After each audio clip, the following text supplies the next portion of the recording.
ये वाइजर 1 द्वारा ली गई पेल ब्लू डॉट की तस्वीर है जो हमारी पृथ्वी को 6 अरब किलोमीटर दूर से एक छोटे पिक्सल के रूप में दिखाती है।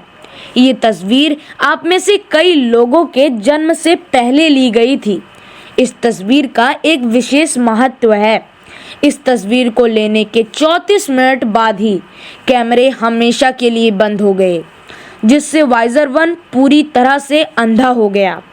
तब से ये अंतरिक्ष यान अंतरिक्ष में सबसे दूर मानव निर्मित ऑब्जेक्ट बना हुआ है, जो अब पृथ्वी से 24 अरब किलोमीटर दूर है।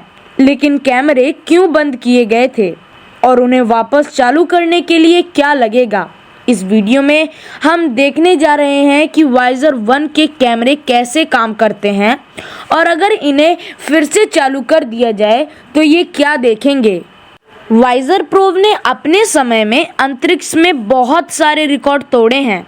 न केवल ये स्पेस प्रोब अंतरिक्ष में सबसे दूर का ऑब्जेक्ट है, बल्कि ये 45 सालों से भी ज्यादा लंबे समय से काम कर रहा है। ये सोचना अविश्वसनीय है कि अंतरिक्ष के कठोर वातावरण में इतना समय व्यतीत करने के बाद 70 के दशक में बने ये पृथ्वी पर डिजाइन किए गए कंप्यूटर और सिस्टम अभी भी काम कर रहे हैं।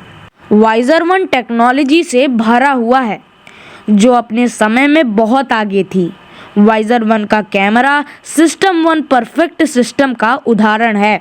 वाइजर 1 में on board 2VD cone camera है जो अनिवार्य रूप से एनालॉग डिजिट टेक्नोलॉजी का उपयोग करने वाले बहुत सुरक्षित टेक्नोलॉजी कैमरे हैं। इनके पास 800 बाय 800 पिक्सल्स का स्पेक्टिव रेजोल्यूशन था, जिन्होंने ग्रे स्केल पर एक बिट तस्वीर को कैप्चर किया। जैसे वाइजर 1 प्लैनेट के करीब से गुजरा, प्लैनेट को करीब से कैप्चर करने के लिए दोनों कैमरों में से एक के पास वाइड एंगल लेंस था और दूसरे के पास नैरो एंगल लेंस था। इनके द्वारा कैप्चर की गई तस्वीरों में छोटी छोटी डिटेल्स को देखा जा सकता है। यहाँ देखिए कैसे हमारा सोलर सिस्टम छोटा और छोटा होता गया। प्रकाश इन कैमरों तक पहुँचने से पहले एक ऑप्टिक सिस्टम से गुजरता है जिससे कलर्ड तस्वीर बनती है। ये एक फिल्टर रिंग है जिसमें बैंगनी, नीले, हरे और नारंगी फिल्टर हैं। अब ये कैसे काम करता है? जैसे ही वाइजर अपने प्रत्येक फिल्टर का उपयोग करके अपने सब्जेक्ट की कई तस्वीरें लेता है और जैसे ही प्रकाश फिल्टर से होकर गुजरता है, ये केवल उन रंगों के प्रकाश को गुजरने देगा, बाकी और सभी रंग एब्जॉर्ब हो जाएंगे। ये तस्वीर ग्रे स्केल पर ली गई थी, लेकिन प्रत्येक तस्वीर में अलग अलग मात्रा में चमक वाले क्षेत्र थे, जहां प्रकाश एक निश्चित रंग के प्रति ज्यादा सेंसिटिव था। इन तस्वीरों को पृथ्वी पर भेजे जाने के बाद उन्हें उनके रिस्पेक्टिव फिल्टर रंग से सैचुरेट किया गया और फुल कलर तस्वीर बनाने के लिए कंबाइन किया गया। इसी तरह मानव आंखें भी काम करती हैं।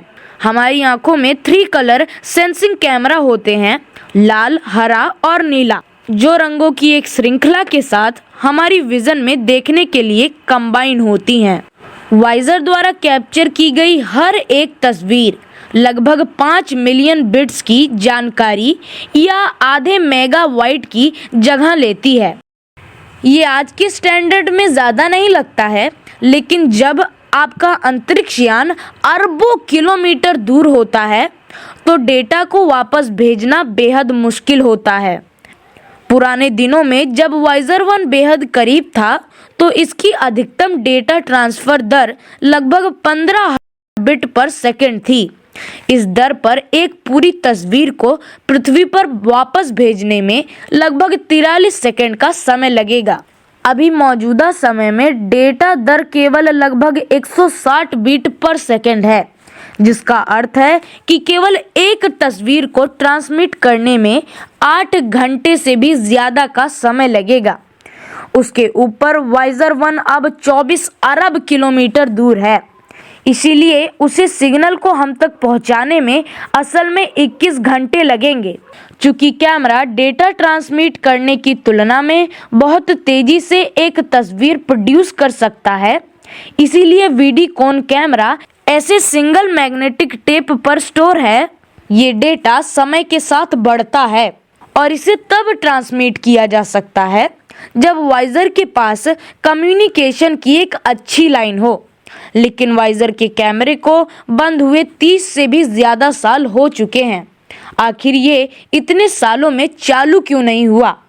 इसका उत्तर देने के लिए हमें यह देखने की आवश्यकता है कि वाइजर अपनी अंतिम तस्वीर लेते समय कहाँ था। फेमस पेल ब्लू डॉट की तस्वीर पृथ्वी से 6 अरब किलोमीटर दूर अंतरिक्ष में एक पॉइंट से ली गई थी। इस पॉइंट पर अंतरिक्ष यान इतनी दूर था कि सब कुछ एक छोटे पॉइंट के रूप में दिखाई दिया। अंतरिक्ष यान उन रास्तों पर आगे बढ़ रहा था जो अनंत इसे सोलर सिस्टम को छोड़ने और इंटरस्टेलर अंतरिक्ष तक पहुंचने वाला पहला अंतरिक्ष यान बना देगा। ये एक संकेत है कि वाइजर 1 हमारे सोलर सिस्टम को छोड़ चुका है। अकेले कैमरा सिस्टम 40 वॉट से ज्यादा बिजली का उपयोग करता है और इसीलिए टीम ने वाइजर पर लगे आगे तरह तरह के इंस्ट्रूमेंट्स को बंद करना शुरू कर दिया ताकि इसकी बिजली की खपत कम हो सके। मेमोरी को बचाने के लिए टीम ने वाइजर के सॉफ्टवेयर को भी हटा दिया जो कैमरे को ऑपरेट करने के लिए जिम्मेदार था। हालांकि पृथ्वी पर कंप्यूटर और सॉफ्टवेयर जिनका उपयोग तस्वीर की एनालाइजिंग करने के लिए किया गया था अब मौजूद नहीं है और कई दशकों तक कैमरे के बाहरी अंतरिक्ष की कठोर परिस्थितियों के संपर्क में रहने के कारण इसकी संभावना है कि वो अब और काम नहीं कर पाएंगे। लेकिन ये मानते हुए कि कैमरा अभी भी अच्छी स्थिति में है, अगर उन्हें वापस ऑन कर दिया जाए तो वो क्या देखेंगे? बहुत से लोग सोचते हैं कि वाइजर 1 इतनी दूर है कि ये पूरी तरह से अंधेरे में होगा, लेकिन ये सच नहीं है। अब 23 अरब किलोमीटर दूर होने के बावजूद सूरज का प्रकाश अभी भी पृथ्वी पर चांदनी की तुलना में 16 गुना तेज है। इसीलिए ये निश्चित रूप से किताब पढ़ने के लिए पर्याप्त है। हालांकि कैमरे में कैद करने के लिए वाइजर के पास कुछ भी इंटरेस्टिंग या बड़ा नहीं है। अगर वाइजर ने आज एक तस्वीर ली तो उसे अंधेरा ही दिखाई देगा, लेकिन आप अभी भी सूर्य और कुछ प्लैनेट्स को टिमटिमाते पिक्सेल्स के रूप में देख सकते हैं। शायद सबसे अविश्वसनीय बात यह है कि 24 अरब किलोमीटर की यात्रा करने के बावजूद हमारे आकाश में स्टार कॉन्स्टेलेशन बिल्कुल एक जैसे दिखाई देंगे। यदि वाइजर 1 हमारी आकाशगंगा का एक अलग पर्सपेक्टिव चाहता है तो उसे तारों में मौजूद बदलाव देखने के लिए हजारों प्रकाश वर्ष दूर ट्रैवल करने की आवश्यकता होगी। वाइजर 1 आखिरकार इसे हासिल कर ही लेगा। हमारी जाने के लाखों साल बाद या स्पेस प्रोब से संपर्क टूटने के काफी समय बाद वाइजर इतनी दूरी पर पहुंच जाएगा जहां से हमारी आकाशगंगा का एक अच्छा व्यू मिलेगा। अपने विचार कमेंट्स में ज़रूर बताइएगा। तो बस आज के वीडियो में इतना ही। मिलता हूं मैं आपसे किसी और वीडियो में किसी और नए टॉपिक के साथ। तब तक के लिए जय हिंद।